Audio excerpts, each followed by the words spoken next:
was really a fairy tale love story. But, winasak.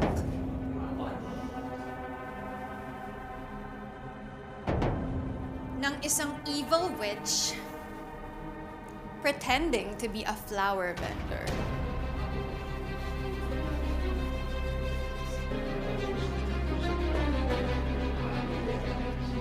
Hindi ko alam. Iris? What? Alam naman nilang lahat kung anong kwento natin. Huwag na tayong magpanggap, di ba? Next chapter. Tyrone died.